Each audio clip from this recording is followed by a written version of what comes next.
joining online. So many thanks to our experts being here today with us. Today we will cover in the EIPA in conversation with a topic that is of particular interest, I believe, to many of the public servants across and beyond EU. It is called A Culture of Trust with a Common Assessment Framework. And especially, we would like to give a focus today on the employee satisfaction and the well-being. Today with us, we have Tomislav Micetic. Hello, Tomislav. Hello. He is the head of service for quality management, sector for strategic development and project management at the Croatian Ministry of Justice and Public Administration.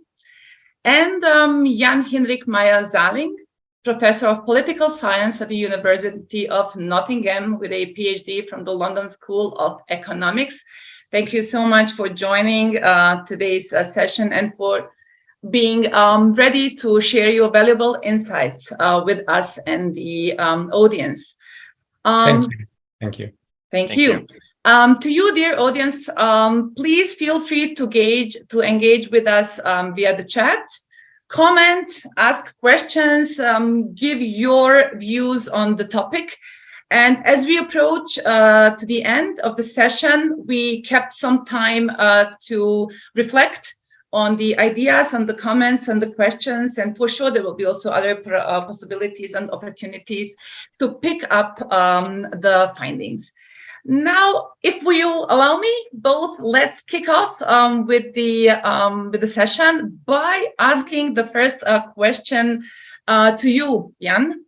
And the thing is that, in my opinion, it is that we often do speak about the topic of employee satisfaction and the employee well-being. Also, in the time of the pandemic, it was quite a buzzword. We had the opportunity to hear, as well, like employee participation. But how much is it actually utilized, in your opinion? And how can we measure and use the results of the employees' feedback? Well, thank you, Tihana. These are big questions and quite a few questions to begin with. But let me thank you, first of all, again, for the invitation opportunity to participate here today. It's also very interesting to see. I just looked at the attendees, and there are quite a lot of names I know. So welcome, everybody. Hello. Good to meet and see you online, even though we are not in the same room. Now, you talk about the myth of staff satisfaction. How do we utilize feedback? How do we actually measure any feedback about staff satisfaction in the first place? And I would like to take this opportunity to introduce the approach that we have used over the last few years, decade, you could almost say, by using staff satisfaction surveys in order to tap into the perceptions and experience of public servants, to ask them about their experience with management and to ask them about how satisfied they are actually with their jobs and how they feel. And we have an initiative that's called the Global Survey of Public Servants. And if you don't mind, I will share my screen with you, even though it is an online conversation. Let me just see whether I can get this from the beginning. Good, perfect. Now, this Global Survey of Public Servants, it's an initiative that brings together a number of researchers from the UK, including Christian Schuster, who's a dear colleague of mine. We have worked together for many years, from other European countries like Kim Sass-Mikkelsen. And then we have from the US a team from the World Bank around Dan Rocker from the Bureaucracy Lab and a team around Frank Fukuyama from Stanford. We are all doing surveys in national governments, and we brought our expertise at some point together. The question is really, and this comes back to the question of how do we utilize this information? I think we need to ask really three questions. And the first one is why shall we really care so much about it? Why is it actually a problem? And the starting point is that the quality of public administration is, of course, a critical determinant for many socioeconomic outcomes, from economic growth to, ending corruption, etc. And staff satisfaction and well-being, as well as management practices, are key aspects of the quality of public administration, and they are key determinants of organizational performance. In short, If I'm more satisfied at my work, then I'm likely to perform better. And that applies to all public servants too. And there's plenty of research on it. Now, the problem is that we don't know very much about this, in fact, and don't have much quality information, evidence, because most of the measures are, as we all know, country level indicators where experts are asked about how is the public administration in Croatia? How is it in Luxembourg? How is it in Albania? And we ask experts and do household surveys, whatever, but we don't ask the public servants themselves. And that is quite a major omission. And on top of that, if you ask someone about the quality of public administration in Croatia, you know very little about the differences within these countries. And we know very much there are islands of excellence and there are problem institutions. Moreover, any of these country level indicators about staff satisfaction and competence and management, they are not actionable. What do you tell a government what to do based on that? So that's where we came basically with our work and said, like, okay, we need to ask the public servants themselves and generate individual level data in order to get the right kind of evidence. Now, the global survey of public servants then does two things. It measures the attitudes and behaviors of public servants, and this includes staff satisfaction and staff well-being. It also includes other aspects like work motivation, public service motivation, issues of organizational commitment. These are all variations of the theme, but they are not the same, right? And as well, what we ask is we inquire about the management practices, not what we know from the legal side, but we ask the public servants how they experience salary management or performance evaluations. And the global survey tries to bring this together from as many countries in the world as possible. Think about the World Bank governance indicators at the individual level of the public servant. What we have done so far is, and I'm not going to stay much here, we have 32 countries together now from our 3 research teams. We have a core questionnaire that we usually try to field wherever we go. We have like lots and lots of reports that we have developed in the meanwhile. And here's the first answer regarding the utilization. When you have these survey results, what you can do with that is to inform policy, management policy, public management policy. So we have informed things like ethical leadership trainings. In Croatia, maybe Tomislav can talk about later on, quality management manuals, onboarding and recruitment procedures in other countries. So it becomes very hands-on where managers can use it. And maybe I show you a few results before I pass on to Tomislav from our online data set. So here you see the countries that we have included by now. Most of them are countries where we conducted surveys, and some of them is where the data is publicly available, like the US or the UK. So you see we travel around the world. Here you see something like job satisfaction, obviously the topic of the day. And you see quite some variation across the countries. For a start, I mean, Romania, everybody very happy there. You see Croatia tending towards the end of the rankings. But then, we shouldn't really look at this as rankings because, and this is now maybe not as beautiful as the previous graph, but I took some results from the survey we conducted in Croatia just before the pandemic in 2020, in the winter of 1920. And you see on the left, first of all, that with a survey, you now can open the black box of the country and you compare how self-satisfaction varies across types of institutions. And on the right, I have deliberately left this in Croatian language, so Tomislav can comment on that later on. You see the variation in staff satisfaction across institutions. So you have, I think, on the top, an agency dealing with housing and construction, and on the bottom, you have the Ministry of the Economy. There is quite some spread. From other countries, we know that the range is even larger. And most of the time, the range within a country is larger than between the countries. That is one of the key messages that we took from our surveys. What does this then mean really in order to answer your question about how to utilize the feedback that we receive from public servants about how satisfied they are with their job? With the surveys, the staff satisfaction surveys, first of all, we give voice to public servants. I think we should normatively be committed to doing that as a general issue, really. But it also provides us with evidence, with data that we can use to benchmark countries, but especially institutions within countries. We can look across gender, across age groups. Job satisfaction varies across age groups, for instance. And we can use this information for actionable recommendation. We can identify institutions that need more support, maybe. We can zoom in on particular management practices. I think an issue we'll come back to later on. And of course, this should be evidence that should also be used to inform policies of the European Commission. And in the enlargement context, it is also, I believe, quite valuable because public administration is so important in that context. Maybe I stop here and I give the word to... Thank you so much, Jan. I already captured quite some important aspects. And I fear that 1 hour will be, an hour too short. But let's really also focus on the fact that you also said giving voice to the public servants and also the quality in the public sector. This is also what we speak about. We would like to embed this topic also in the common assessment framework as a quality management model. But before we actually come to that, so just dive into why it is important to hear, Tomislav.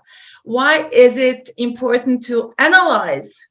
Now we know we can hear the voices, and we can analyze and like how does it contribute when we have the employee satisfaction, and how does it contribute to the employee well-being? I think we speak a lot about that, but rarely we actually touch base and explain the linkage, if you may. So I will also thank Tihana for this opportunity, and Jan, for doing the survey in Croatia. I would say 3 years ago, before pandemic. Now after pandemic, we are a little bit more, I would say, different.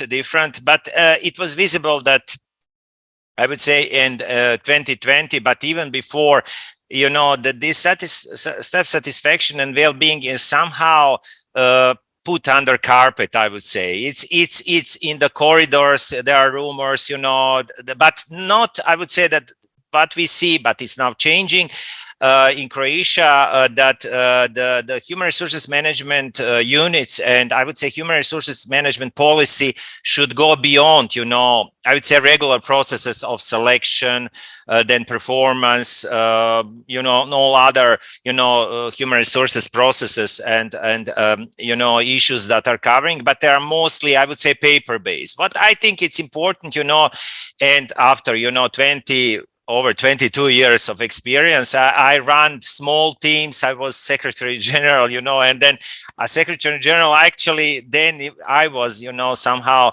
responsible for well-being and satisfaction. 5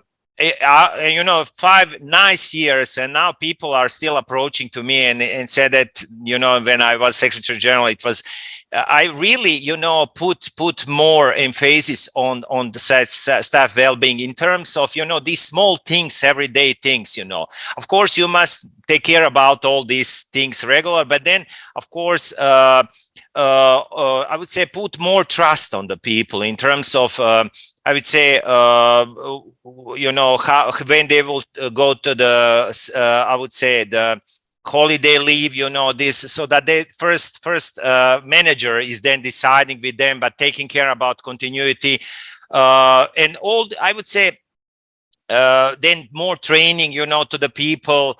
But I would say also the open communication. My door was always open, or, and now it's still open, in terms of that there is some kind of barrier between me and them, Now I'm having small team, but then again, yesterday we had the quality management conference. Somehow the people are thinking that we are just 4, me and 3 excellent ladies, in my small quality management service, thinking about that we are, should take care about them, like angel guardian in terms of quality management. But then again, as I said, quality management is one of the definition, as Jan said, and as you, Tihana, said, are quality people, satisfied people, well-being of the people. This is the foundation, I would say, of the quality management, because then if we would achieve this, then we would have satisfied customer. And I would say that actually going towards satisfaction of the citizens in balance with the well-being of the servants is the, I would say, public administration version 2.0, you know. You know, when we reach this would be then end frontier. And when you look on the private sector, what they are doing is the same, you know. And this is something what we must go quickly forward in order to achieve, because I would say there are a lot of challenges, especially in the labor market. And I would see lack of satisfaction and lack of well-being is affecting us a lot in terms of attraction, you know, as an employer, you know. And this is something what we should take care very much. And as intangible, I would say, indicator as satisfaction, trust, and well-being, we must make it measurable as much as possible. And this is also, I would say, definition of the quality, to measure everything. And of course manage this, I would say, from operational unit level. And then of course to the department, to the organization, as Jan said, and then of course countrywide, because we must have, and we will do this, set this benchmark for all public sector organizations. So this is I would say crucial for because what we are feeling also today, Croatia, that in as Jan's show, and this is the real thing, we are somehow competing with each other in the ministries, you know, and it's visible who is offering more well-being and satisfaction is attracting more civil servants from another, you know, department. So this is not good, I would say, that we are competing between each other. This is visible, you know, KPI that we must do something in this regard to ensure, I would say, this minimum satisfaction, minimum well-being across the Croatia. In all, I would say, public administration bodies, you know, local agencies, ministries. Yeah, maybe competing in the good things makes some sense. That we, like you said, setting a minimum of well-being. Yes.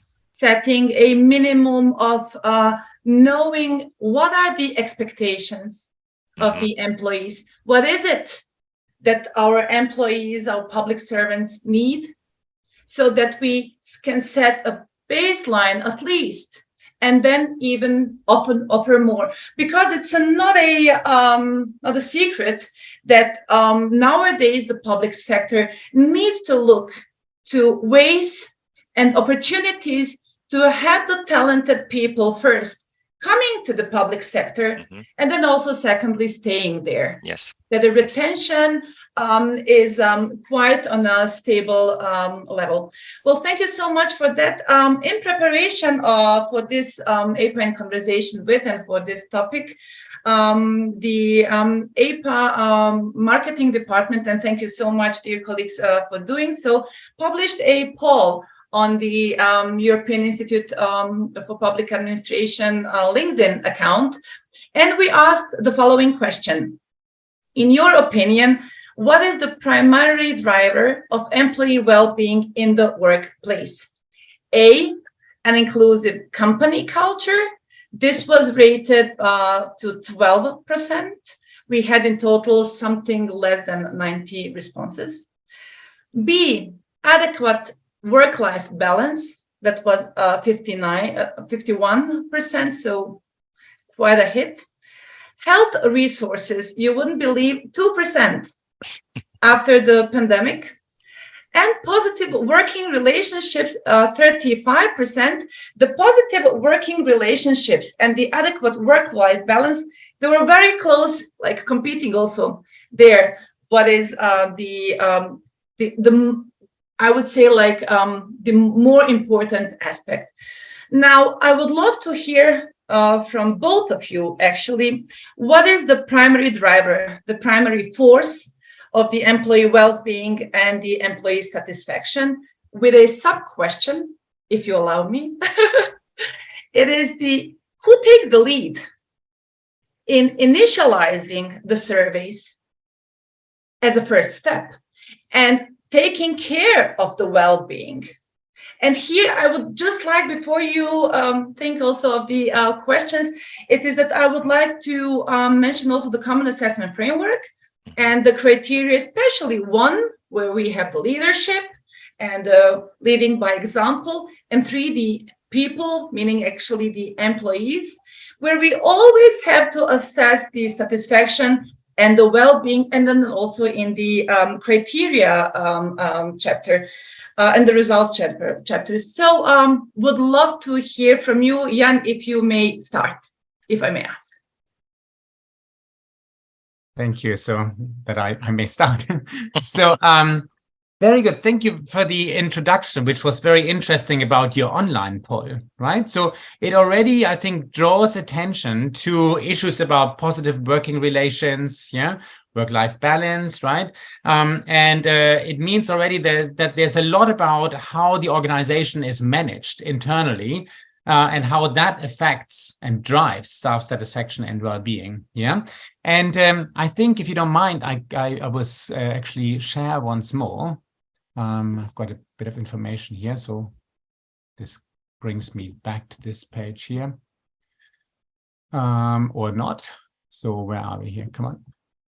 Okay, this is not exactly how I want it. Here. Take your time. Here we go. Good. Here we go. Drivers, here we are. The drivers there, yeah, okay, good. Basically, I think when we think about our own satisfaction and well-being, yeah, I mean, we can think about, personality factors. You start with your family, and this is extremely important for our own well-being. There are environmental factors, and Tomislav mentioned or referred to that by talking about the difficulty of attracting public servants into the administration. I mean, new candidates. I mean, in the UK, we are having a major cost of living crisis, and it's not only in the UK. I can see, regardless how well you manage your staff, if you have a major cost of living crisis, this affects the well-being of your staff, right? So we have to bear in mind that there is a lot going on outside the administration, and we have to respect that, and there's a responsibility really to look after everything there. But through a survey, of course, you can pick up a lot of information, and you can pick up information about, the internal operations, as well as, kind of the relationship or the perception of the outside world. So when we run the surveys, we usually take a very kind of a basic understanding that the key driver of staff satisfaction and well-being are the so-called management practices. And we concentrate on HR management practices, even though these are, of course, not the only ones. So we are looking at the experience of public servants with recruitment, induction and onboarding, promotion, career opportunities in the future, performance evaluation, appraisal, job protection, right, leadership practices, teamwork, how well do you work in your team, the quality of your office environment, right? I mean, during the pandemic, it was a big issue when you had your colleagues working in their bedrooms. So this is what we argue is one of the key drivers of the employee attitudes. And the employee attitudes are job satisfaction again, well-being, and related themes, as I mentioned earlier, organizational commitment, public service motivation, and retention, which was mentioned by you as well as a key problem. In order to retain my staff, I need to manage them well, right?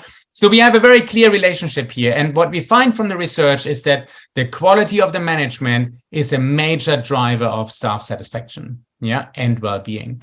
Now, if you drive this forward, I mean, here you see the list of issues that we ask in our surveys. We also add other topics. So this may be anything from mental health questions to harassment questions at the workplace, or in one country, we look at diversity management now. So there are a number of different issues, all of which have an impact on staff satisfaction. We find, for instance, some countries that nepotism and politicization at the level of entry and in the context of promotions has a consistently negative impact on staff satisfaction and well-being. Yeah, salary satisfaction has almost consistently a negative impact on low salary satisfaction on staff satisfaction and well-being. Public servants like to feel stable in their jobs. Yeah, performance. In fact, public servants are relatively positively oriented towards performance management, which from the outside, the stereotype, the perception is often that civil servants, public servants are not performance oriented. Our surveys give a very different picture there. Leadership practices are obviously at the very heart of the quality of management practices and a key driver of staff satisfaction and well-being. And I think Tomislav really pointed this out when talking about his own experience there. So if I go forward, let me give you a couple of examples, one general from across the countries and one from Croatia. So Take the example of job stability, where really the reality of the public servants seems to meet the stereotypes and often negative stereotypes of the outside world and experts. So we often believe that public servants feel very secure in their jobs because they cannot be fired. But in reality, they don't. Across the countries, what we find is that often public servants think it is not very difficult to dismiss them. But we also know that stability often has an impact on their well-being and their job satisfaction. So, something unexpected from the surveys. It's really unexpected to me, I must say. Yeah. Here you go. And you see, it's not a one-off in one case. I mean, also having Brazil at the very top makes a lot of sense because of the employment regulations there. If you now look into a couple of cases, so we have different types of management practices. So I've taken something from Croatia here again, given that Tomislav and I and Tihana are here together. So salaries is an issue which has a huge impact on staff satisfaction and well-being. And one of the key drivers is salary satisfaction, which is on the second from the bottom. You see the kind of questions there. One big problem with salaries is that for us as HR managers or even managers of an individual institution, we cannot easily change that. It often needs the finance ministry and the cabinet involved and budgetary changes. So it is one of those areas where we can identify them as important, but we cannot easily change them. But we also have other areas which we can change much more easily. So here I have something from leadership because it is so crucial. It comes usually out as the strongest predictor of staff satisfaction and also work motivation and job engagement. And so here we have the well-being question. So I thought this is just fitting for today. So in Croatia, when we did this before the pandemic, there was just 52% that agreed or strongly agreed that their superior cares about their well-being. I don't know, Tomislav, you can comment on that later on. We have a few questions in this graph on ethical leadership, and you can see that, in fact, ethical leadership is quite critically evaluated, really. And barely a quarter actually thinks that ethical standards are regularly communicated. Now, this is an area where you can intervene. You can intervene from the perspective of a Ministry of Public Administration, a civil service agency, an anti-corruption agency. You have a few options here. Ministry of Interior, whoever is responsible. You can identify this already just at face value as actually a problem, I think. You can have an actionable recommendation there because you can start by doing ethical leadership trainings, for instance, or you might have to review your ethics and integrity management system. And when you now look at this at the level of institutions, you can identify the better and the worst performing institutions, and you might even be able to target particular institutions. Now, with this in mind, it brings me to your second question, the supplementary question: who initiates these kinds of surveys? Most of the time, these are civil service agencies or equivalents, ministries of public administration, ministries of public services, ministries of finance, where they are responsible for it. So they are usually the key partners, right? But it's very important that they work then with the network of HR managers or definitely with the institutions so that the institutions can actually follow up on the results and do something. Oops, that's the next point. So, I pass on to Tomislav. There's probably a bit to comment on.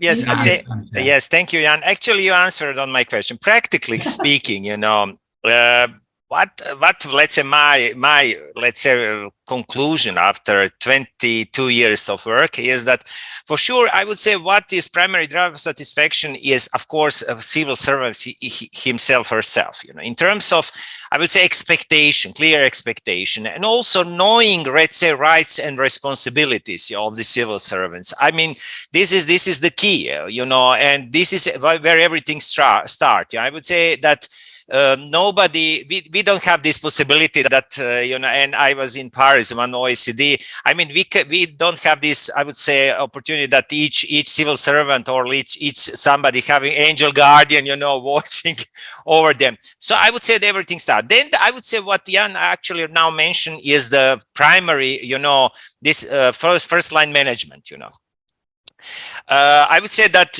now we are going to the time that I'm more on the liberal side of the management than on authoritative, or let's say, how to say this, another. As I said, open door policy. I'm mostly somehow as team leader than as supervisor, as manager in this classical sense. Because leadership. Yes, because I think this is something what is disappearing with the time, and I see from our experience that the people are going away from this kind of the people. Nobody, is because authority, what's happening oftenly that authority should. I was in one presentation, and when one of our let's say auditor presented that authority is having three parts, to be complete authority. It's one of them is ethical part, moral part. Second is, of course, position that you have. And third is professional part. And all of these three must be come together, must be in balance. Otherwise, when you have position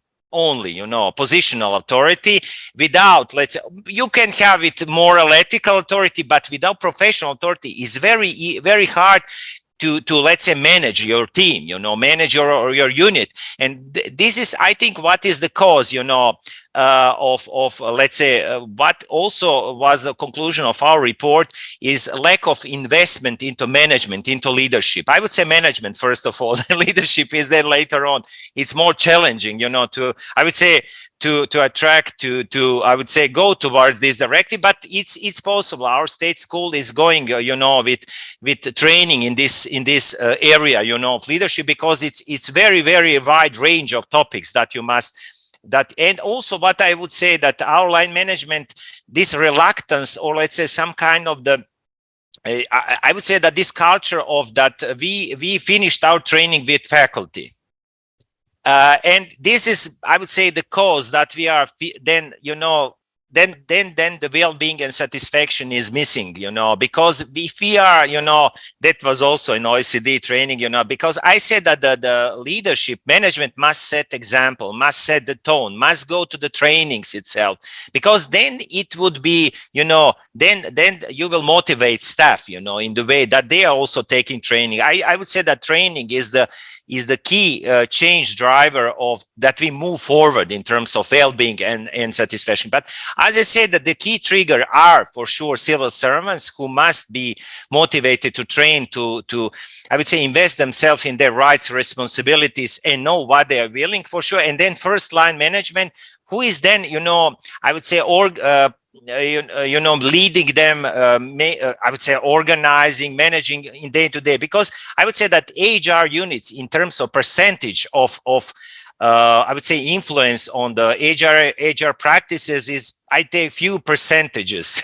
Then, everything is come, in day-to-day business on your first line management. Then I would say our HR units as professionals, as units, somehow their role is disappeared. Also what we, let's say now doing in Croatia with recovery and resilience investments is to go to more digital, let's say, HR practices. What we are not having right now. Now we are mostly on paper, so that each employee is having their own dashboard, in terms, and all these main processes are digitalized and on the screen, so that all these things are then let's say digitally monitored, and of course going towards planning of the trainings and also plan performance plan for the next year. This is also a big step forward that would then help to have more motivated people, to know, of their added value to the organization, of their, small work, how is fitting to the, let's say, unit, department, organization, and state as whole. This is this motivation of the added value of I would say each civil servant work is, I would say, also the key of satisfaction and well-being at the end of the day. I know one of the questions of our survey, when I woke up in the morning, I immediately think about the well-being of Croatian citizens. That I will never forget this question, although we laugh, but this is something I would say what should be in the heart of the civil servants. Yeah, I thank you so much to both of you. Listening to you, I remembered it was a saying on some capacity development training for the leadership, and also where we try to tackle the the employee satisfaction and well-being. It was to give a tip to the direct managers to go on Mondays and ask the employees how did they feel after the week and coming back to work. And also to measure how many sick leaves were coming in on a Monday, especially in times of peak activities. Let's take June and May and I don't know, November as an example. So it is, you both bring so many insights, and thank you so much for doing so. And it is that. I mean, Tihana, if I can intervene, of course, Sure. you know, well-being and satisfaction is one of the KPIs. I would say that this KPI is somehow putting together all the practices. What you mentioned, you know, and what is not monitored is this sick leave. Then, of course, training, amount of training per employee. Then, of course, did we use all holidays? You know what we have on our disposal. Then, Very of course, often heard from. I mean, there are some. Of course, we in Croatia right now have on Recovery Resilience Fund. How many people are working in hybrid model? You know, so we also put this in our national plan as, I would say, horizontal KPIs. This is also to be monitored too, because I know that some countries put KPI, or let's say put objective. I know Northern Ireland, I was there and they inspired me a lot, that they want to have 12 days of sick leave per employee per year in average. So this is the, I would say, very ambitious agenda. But then again, they come to the causes, as you said, root causes of the why, you know, because I would say the sick leave is Tomislav, I was trying to make a link to the common assessment framework. Once again, why? Because it is exactly in the criterion 7 people where we are measuring the results. And this is exactly what we shall measure at the time of implementing a total quality management model in an organization. So for sure, I would say that as one driver for the initializing of employee satisfaction, of starting to think about it and to reflect it on the organizational level, can for surely be looked up in the common assessment framework. But being there quite often and seeing it coming to life, I also see very often that, then people wonder, how can we effectively design the employee satisfaction methodologies, the surveys, the system, and how to take care while doing so of the employee well-being. And if you might, Jan, to start with you, what are the lessons learned? What are the do's? There are quite some. And also, what are the don'ts? Well, like, this is not part of it and should not fit into the overall approach. Thank you. This is dangerous to ask someone from university something about methods and so on. We all get overly excited about that then. Yeah. Well, let me share once more with you. So, but coming in here, yeah, okay. So, oops, I've got the same issue with the beginning. Here we go. Yeah, okay. So I think when it comes to the question of the designing a staff satisfaction survey and designing really kind of a more comprehensive feedback system, right? I think this is what you would really like to know more than just having a survey, and having definitely something that goes beyond the corridor talk that Tomislav mentioned earlier, right? So I think we know during the pandemic we were not spending much time in the office, but you got a sense of what was going on there, and before and after that as well, just in the corridor. So I mean, from a staff satisfaction survey point of view, there are a few questions that you need to address. The first one is really what to include in the survey, what to ask, yeah? What we do there is basically to not just only look at those surveys that have been used. So we have basically done an inventory of the surveys that have been in the field for some 10 years, roughly. I mean, the US, UK, Canada, Australia, Ireland has one now. Colombia has one. So there are a few that are publicly available, and they kind of are the existing practice, and therefore we consider them maybe as some sort of best practice. But then being academics, we come also with our concepts and theories from the academic background. So we would look at concepts such as the Weberian bureaucracy, the neo-Weberian state now, or the new public management, or when you go to countries a bit further afield, something like patrimonial bureaucracy. So we try to bring those 2 points together, the models and the practices that exist.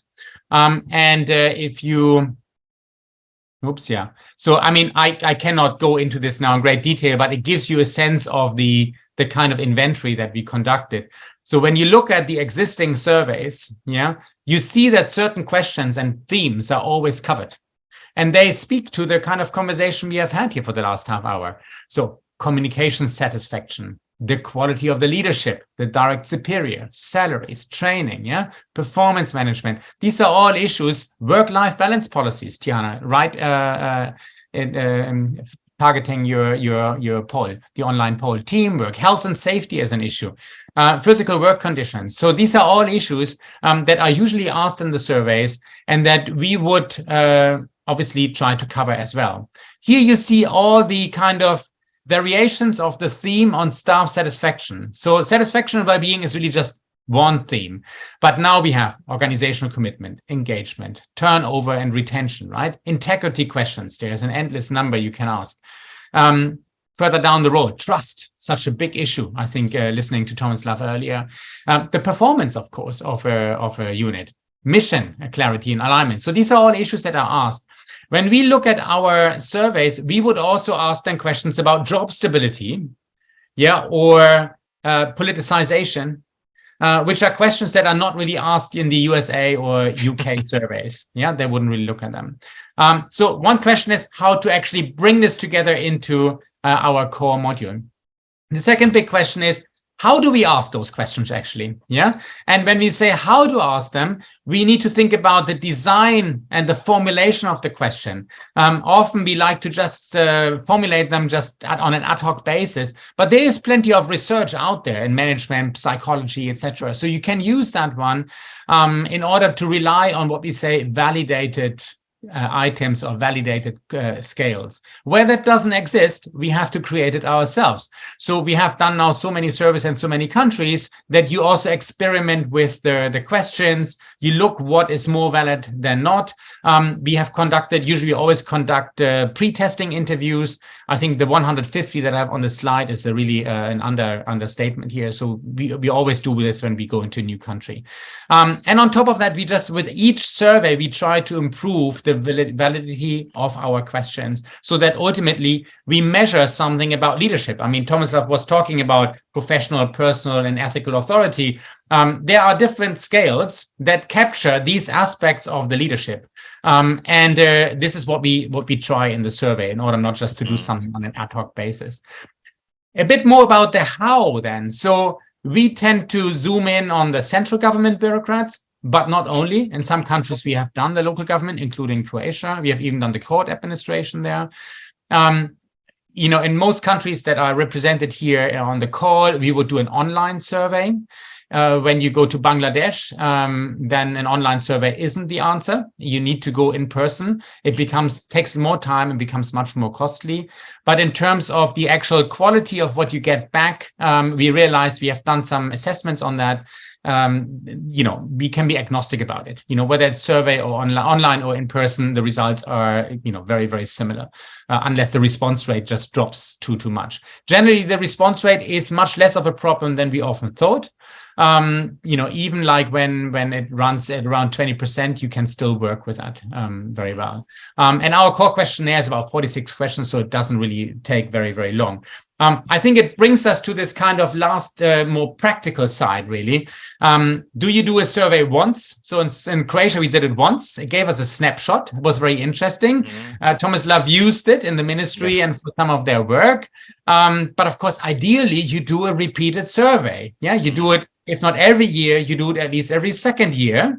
And ideally, you do not send out one survey link, but you actually know who replies this year and who replies next time, because you can see who is this public servant who is more or less satisfied 2 years after the last survey. But of course, then you have problems of data protection, research ethics coming in. So you have a lot of technical and ethical issues that you need to address.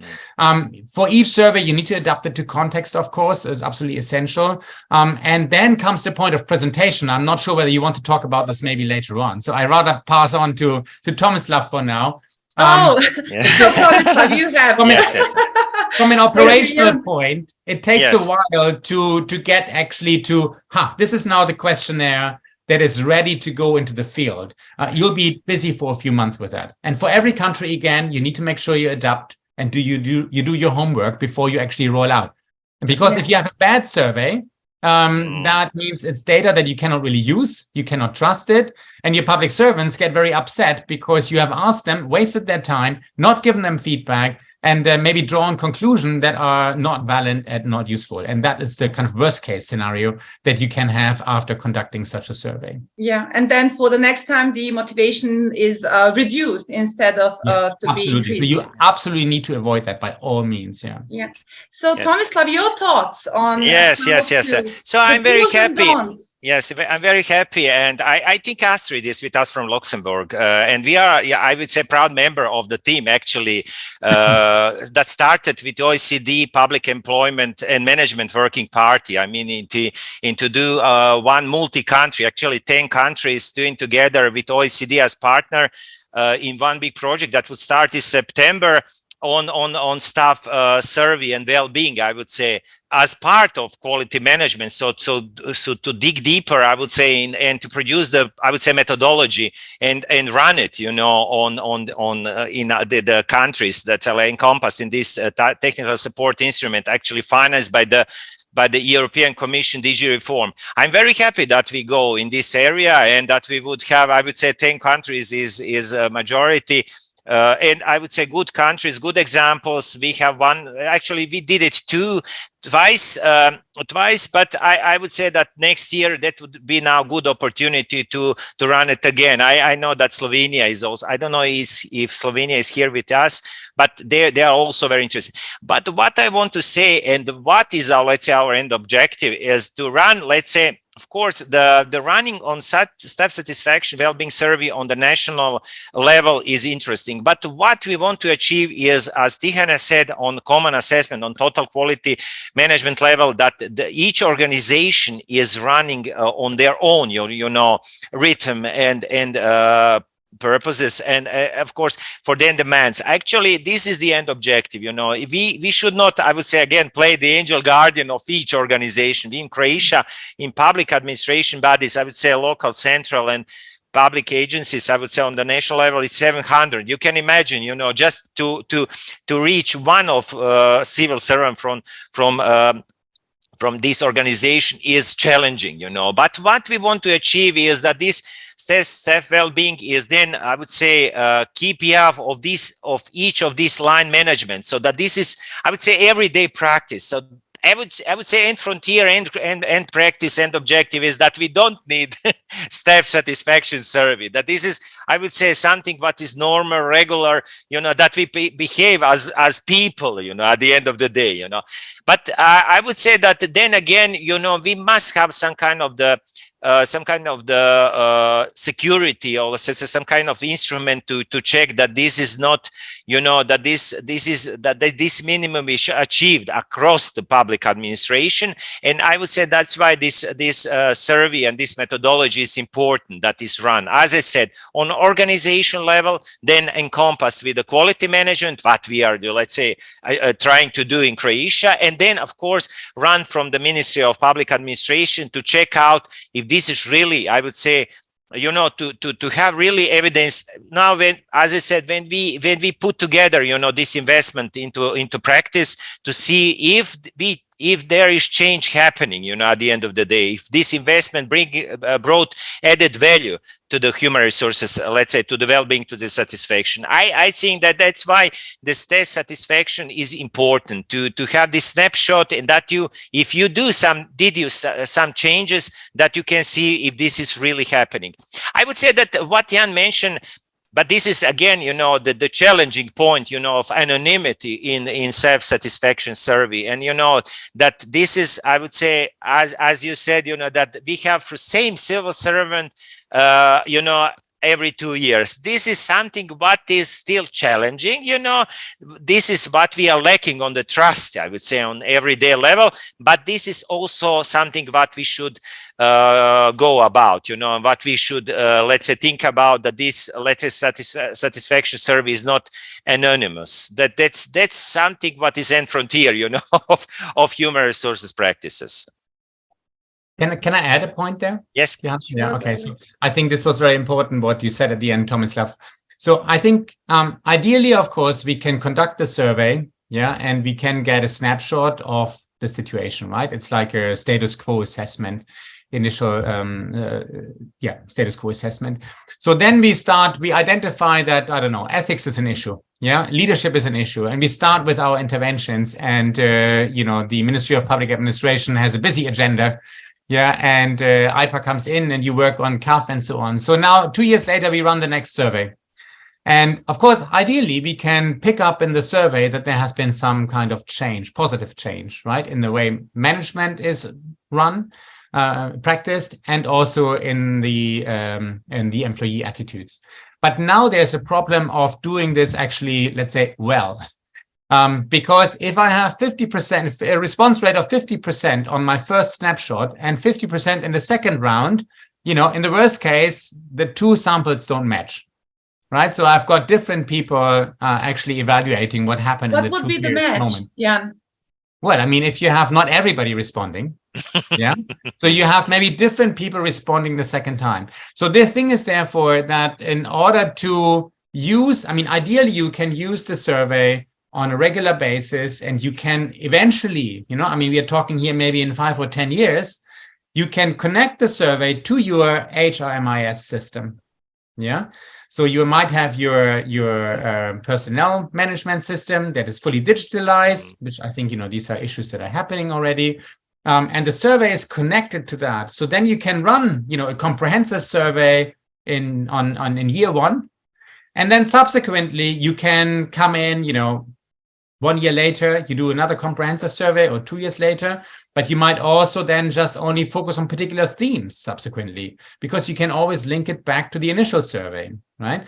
I know in the private sector, the importance of the initial survey cannot be stressed enough, in my opinion. But I know in the private sector, in some companies, this is how it's already working, right? So the HR department basically connects it to the digital system, and they just, target particular questions that they want to find out about. So the survey becomes much more efficient, and at the same time, much more comprehensive in terms of what you can do with it. Now, but that's for the future. Yes, so sure. Keeping the promises and saying that we will also check the chat. So from Beatrix Behrens from Germany, the Federal Employment Agency.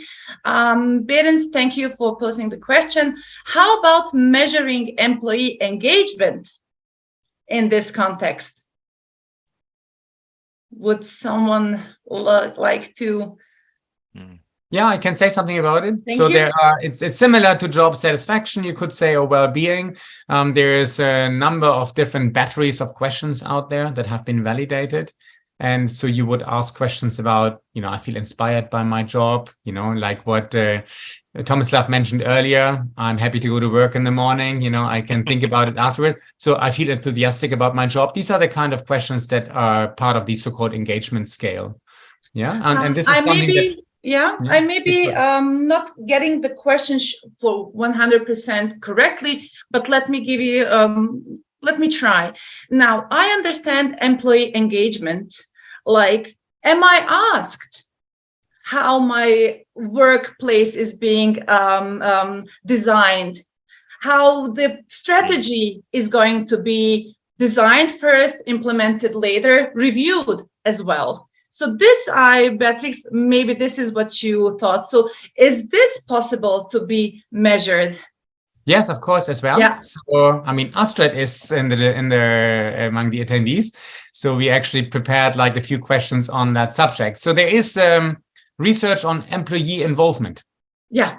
Yeah, and participation, EIP or so, I think it's actually called. And, you can ask 20 questions about it, and you can ask 3 about it. Yeah, so, and you would ask questions, about whether my feedback is sought, my superior asks regularly for my feedback, my superior acts upon it, right? So these are the questions that appear there. There's maybe an informal channel, there may be formal channels where I can present my feedback. There may be also issues of, it overlaps a little bit with not exactly co-determination, but also the role of associations and in fact unions in providing formal feedback, right? So it ranges a little bit, it reaches a little bit into that aspect of management and industrial relations even, yeah. And yeah, I mean, I guess you can also ask questions about, feedback through what kind of channels, right? I mean, email, personal conversations. Yeah. This is possible to measure. Yeah, I mean, Exactly. we try it now. Yeah, Yes. and also in the same line is also Nick Face from Sigma saying interesting poll. Thank you, Nick. In my humble opinion, the key aspect here is the engagement, like also said some moments ago. And this is the link between the leadership, the culture, the people having the impact on the job content and the work life. So I believe we elaborated on this.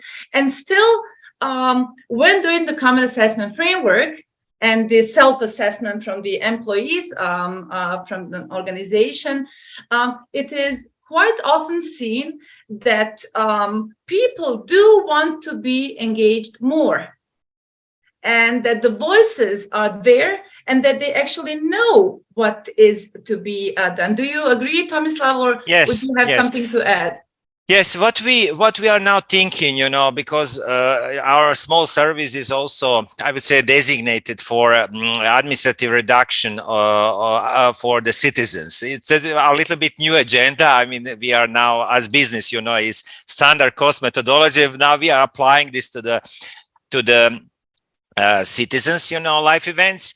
And what we put in our action plan is some of the things that could, let's say, more engagement of the employees, is to put one new process. What we are not actually having is to make one channel, one new process on proposals for, let's say, process optimization for the changes in organization, each kind, that this is sent to the, let's say, we will call it quality manager or CAF facilitator, that this is to be, I would say, check about, if this is good, in terms of, that we opened, because what we are having right now is that this is somehow put, or let's say, sent to your first line management, and then, it could be, I would say, forgotten or whatever. So we would like to open this channel, but also to the clients, to that they could also from outside propose the changes of the processes, laws, organization, without, that the law is now in the I would say public participation, website.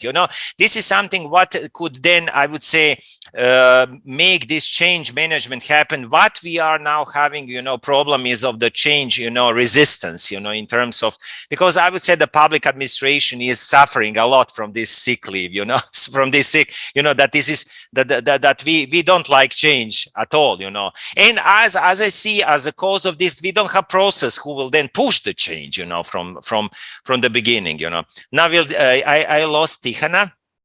You're here. So this is I would say something very concretely, very process like, thing that would let's say put the, let's say, employee engagement to the concrete example, to the so that any kind, as you said, my work, this work post description is not good, and then what about, so, or the process that I'm working in is not properly designed, could be done better, this is what people is struggling, in the real life, that they see that there is a possibility of optimization or change, but and this is highly unmotivated at the end of the day.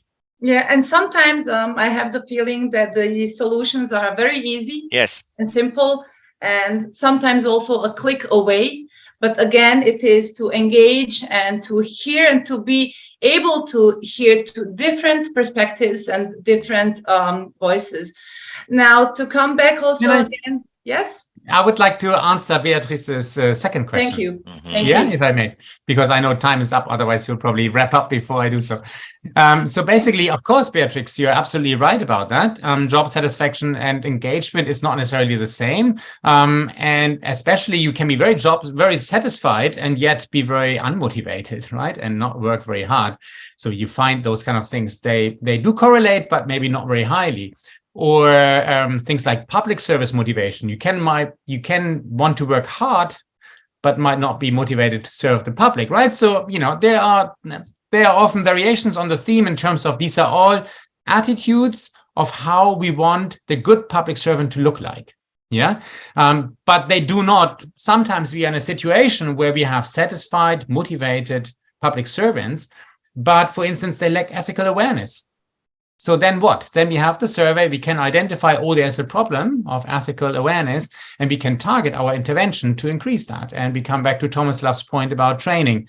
We might not have to focus on leadership and satisfaction, but we can zoom in on a particular area. That's why in the surveys, we try to, ask obviously about the range of attitudes and not just one of them.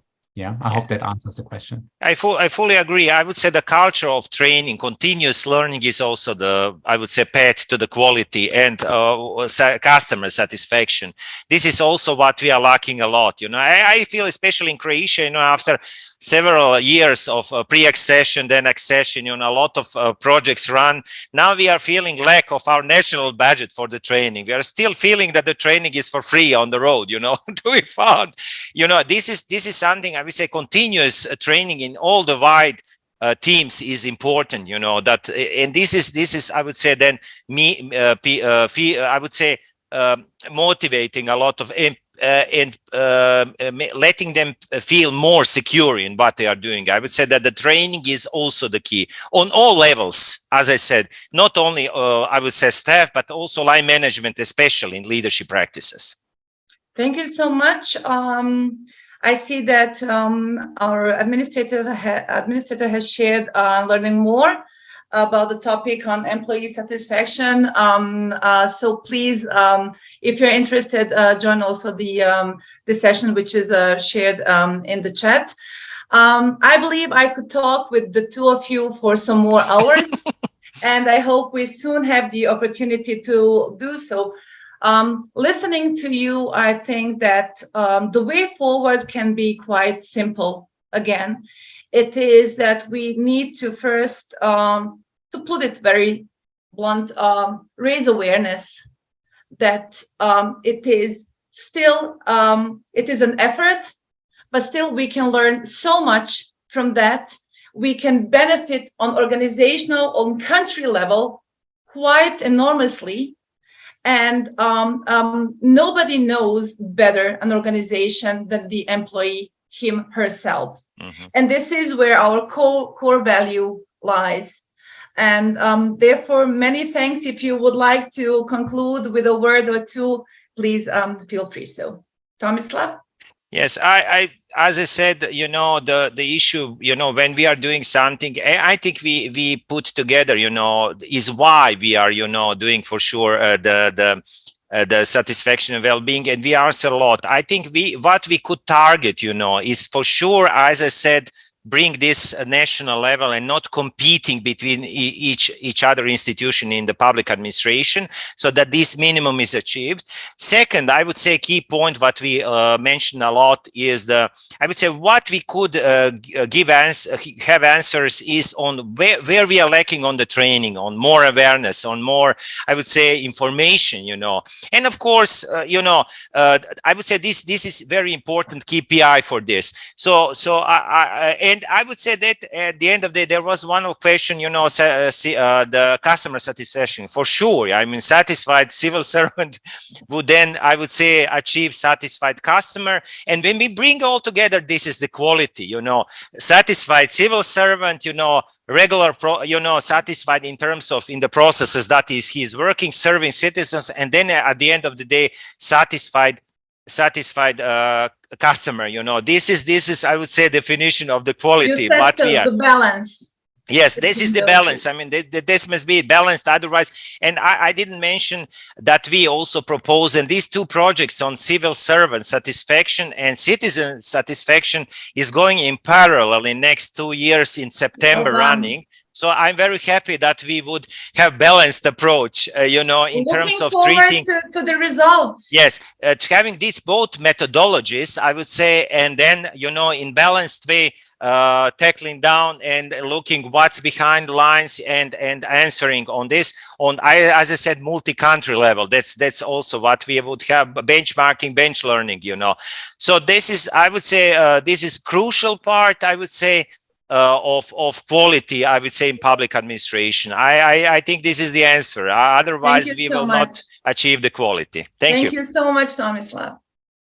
Jan, I'll be brief. I'd like to thank you for the invite, for the questions, for the conversation. I think that's really all I have to say as my final word. If anybody is interested in doing a survey, I know in many countries there are initiatives in progress.